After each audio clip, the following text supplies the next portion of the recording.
both Cam Akers and Kareem Hunt, if they play, I wouldn't expect a whole lot of volume from them this week.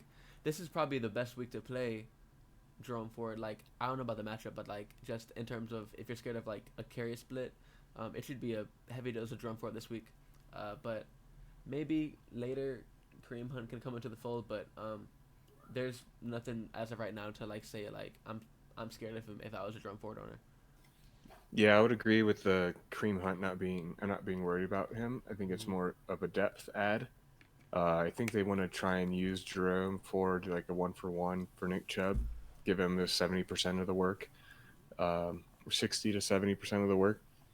But this week, I would be worried about starting him against Tennessee. They've been really good against the run all last year and the first few games this year.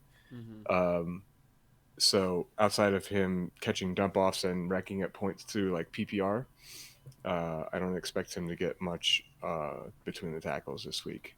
Yeah. Yeah, hopefully he can fall into the end zone. That's always possible. Yeah. Um, but I would temper expectations on his return this week. But I do think he's a solid play from a volume perspective. Mm-hmm. And I mean, I know your guy Elijah Moore is on this passing game. Do you have any takes on this passing game? Because I probably have more takes on the Tennessee passing game, as odd as that sounds. Okay, I'll I'll throw talk that. about Cleveland. I think Yeah. that Deshaun's looked very mediocre so far passing the ball this year. He just can't seem to connect with Elijah Moore or Amari for that matter. They are seeing a bulk of the targets just between those two, and but they're just they're not connecting. But this week I think will be the get right game for them. Tennessee is, like I was mentioning, tough against the run because they are a pass funnel. They're going to force Mm-hmm. you to just pass, and they'll keep you underneath and play pretty much like prevent the whole game, Yeah. and let like and just hope that they can get there on the pass rush and win with like sacks and keeping you off schedule. Mm-hmm. Um, so I think that's like sets up perfectly for Elijah Moore because he'll work underneath. He'll just fit in those zones and trying to keep move the chains. So I think he Mm-hmm. could rack up 10 to 12 targets again this week. Mm-hmm. Uh, Again, he hit 9 last week. I think he can break 9 and get to 10 or 12 this week, and hopefully he actually like has a good catch percentage and he'll have a really good game. Yeah. He is looking like one of the better picks in those middle to late rounds. I mean, like, I'm not gonna throw out a number per se, but there's a jersey here.